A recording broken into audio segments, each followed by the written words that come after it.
सत्य तो यही है कि सब यात्राएं झूठी, अंतर यात्रा भी। सत्य तो यही है कि तुम जो हो वह पर्याप्त है, वह पूर्णता है। तुम जहां हो उससे कहीं अन्यथा नहीं होना है।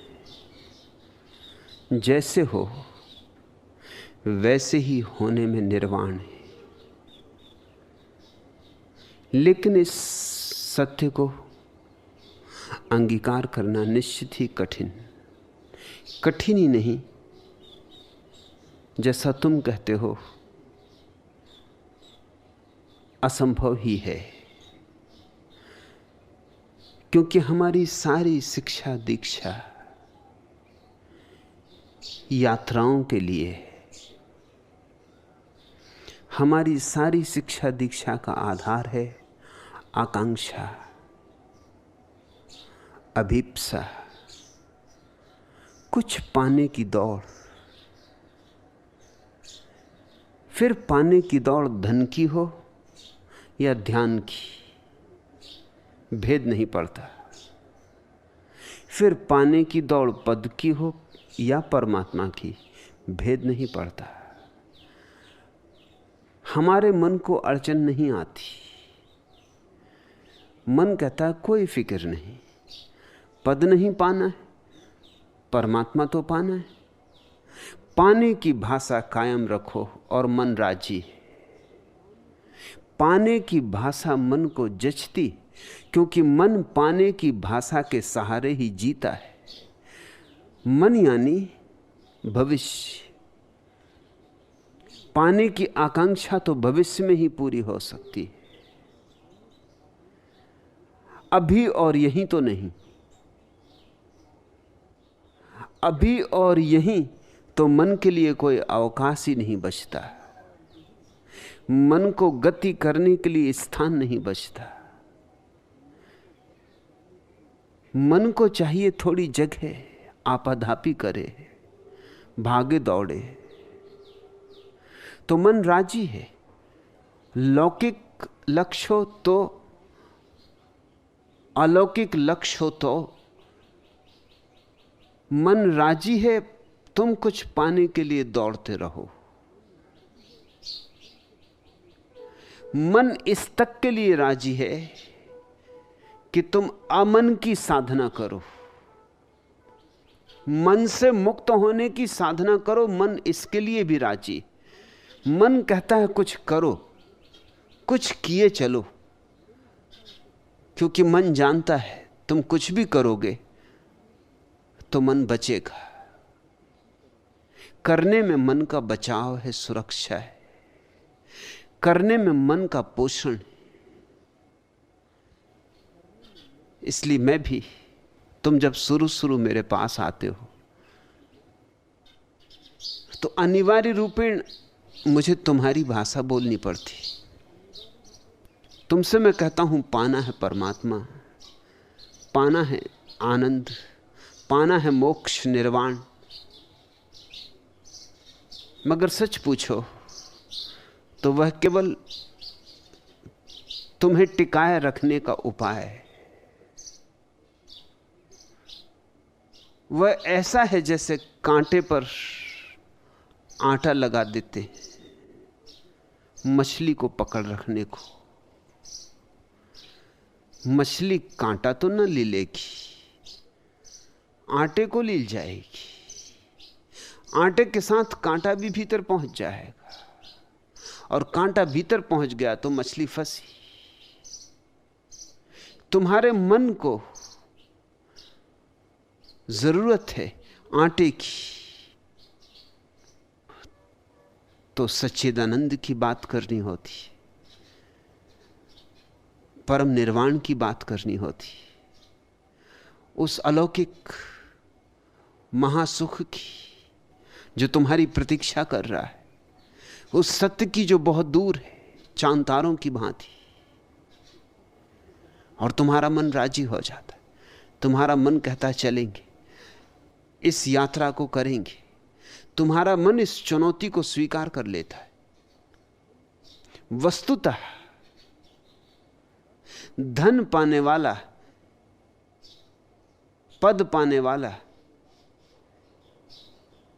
इतना ज्यादा मन को राजी नहीं कर पाता, क्योंकि मन चारों तरफ तो देखता है, बहुतों को पद मिल गया, क्या खाक मिला, और बहुतों ने धन पा लिया है, पाया क्या है?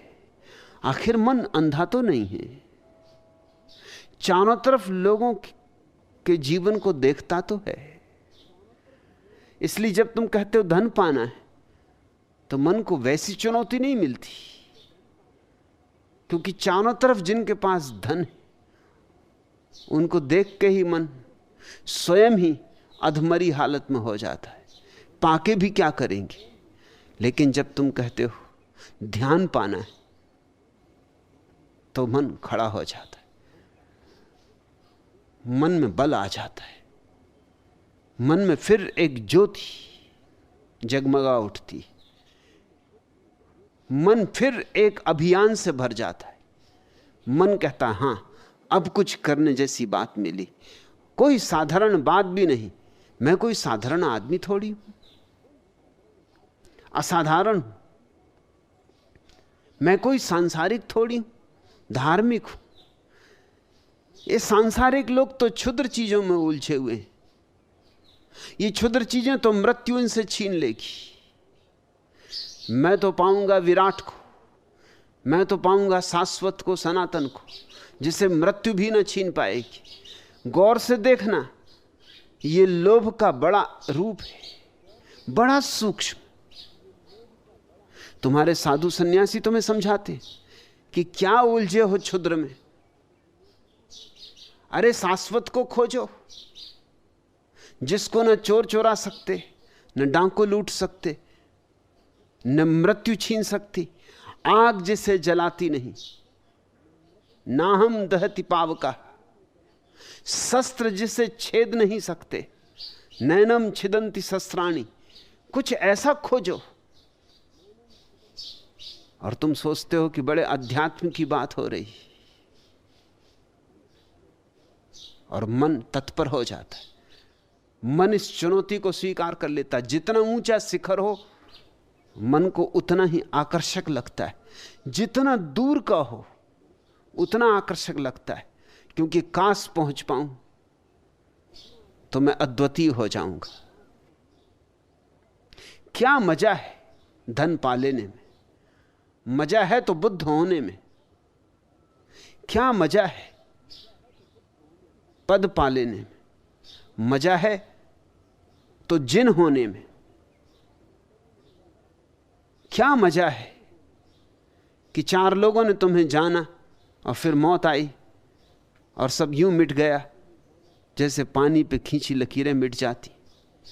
मजा है तो कृष्ण होने में, क्राइस्ट होने में, सदियों सदियों तक गूंजते रहते नाम, युगों युगों तक पूजा चढ़ेगी, नैवेद्य चढ़ेगा, फूल चरणों पर गिरेंगे। जरा गौर से देखना, मन बड़ा चालबाज है। मन कहता है यह बात करने जैसी, इसलिए आध्यात्मिक यात्रा की बात मन को जज जाती। मैं भी तुमसे आध्यात्मिक यात्रा की बात करता हूं, मगर मेरे हिसाब में वो सिर्फ आटा है। अजय सरस्वती, एक बार तुम फंस गए, फिर असली बात कहनी ही होगी, और असली बात कठिनाई में डालेगी। असली बात बड़े द्वंद्व से भर देगी। आज नहीं कल, जब मैं देखूंगा अब तुम उस जगह आ गए जहां असली बात कही जा सकती है, फिर भी तुम लौट ना सकोगे। तुम इस बिंदु पर आ गए जहां से लौटना असंभव है, तब तो मैं तुमसे कहूंगा ही कोई यात्रा नहीं। परमात्मा गंतव्य नहीं है, तुम्हारा अस्तित्व है। परमात्मा को पाना नहीं है, तुमने कभी खोया ही नहीं। परमात्मा को पाने के लिए कोई उपाय, विधियां, साधनाएं नहीं करनी। उपाय, विधियां, साधनाएं तो उसे पाने को करनी होती जो हमारा स्वभाव न हो, जो हमसे विजातीय हो। हां, धन को पाने के लिए विधि चाहिए, उपाय चाहिए, तरकीबें चाहिए, मार्ग चाहिए, लेकिन परमात्मा तो तुम्हारी अंतर अवस्था है, तुम्हारी आंतरिकता है। तुम कभी परमात्मा से भिन्न न रहे हो, न हो सकते हो। सिर्फ सो गए हो। परमात्मा इतना तुम्हें मिला हुआ है कि भूल गए हो। जब कोई चीज बहुत मिल जाती तो भूल जाती। तुम परमात्मा में ही जिए हो, इसलिए भूल गए हो। परमात्मा इतना निकट है, निकट से भी निकटतर। परमात्मा तुम्हारे प्राणों का प्राण है, इसलिए विस्मरण हो गया है।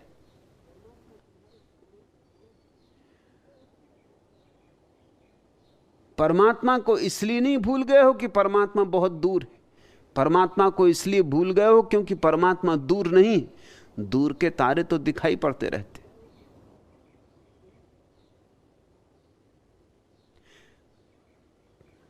असल में पास जो है वो भूल जाता है। पास जो है वो दिखाई ही नहीं पड़ता। अगर दर्पण में अपनी तस्वीर देखनी हो तो दर्पण के बहुत पास मत चले जाना। दर्पण से बिल्कुल मुंह लगा के मत खड़े हो जाना, नहीं तो कुछ भी ना दिखाई पड़ेगा। जरा दूरी चाहिए, थोड़ा परिप्रेक्ष्य चाहिए, फासला चाहिए, तो ही देख सकोगे। मुल्ला नसरुद्दीन पर एक मुकदमा था अदालत में।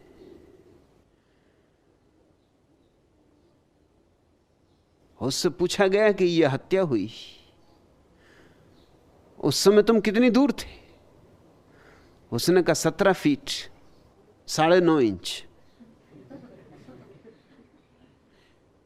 मजिस्ट्रेट भी चौंका, पूरी अदालत भी चौंकी। मजिस्ट्रेट ने कहा, ऐसा मालूम होता है कि तुम्हें पहले से पता था क्या हत्या होने वाली?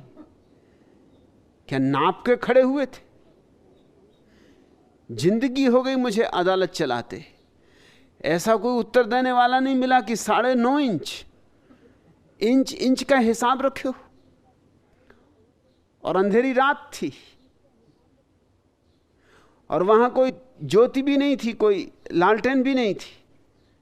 अंधेरी रात में तुम्हें साफ साफ दिखाई पड़ गया, इतना साफ कि तुम इंच इंच का हिसाब रखे हो। तुम्हें कितने दूर तक अंधेरे में दिखाई पड़ता है? नसरुद्दीन ने कहा, आप ये ना पूछे, ऐसे तो मुझे रात के अंधेरे में तारे भी दिखाई पड़ते।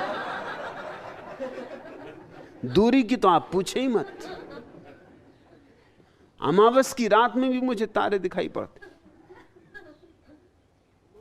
तो ये तो कोई ज्यादा दूर की बात न थी। तारे दिखाई पड़ सकते, तारे बहुत दूर हैं। दूर हैं इसलिए दिखाई पड़ सकते। जो बहुत पास है उसे हम भूल जाते। यह मन का साधारण नियम है। जो तुम्हें मिल जाता है तुम उसका विस्मरण कर देते हो। जो दूसरों के पास होता है वो तुम्हें दिखाई पड़ता है, खुद के पास जो होता है वो नहीं दिखाई पड़ता।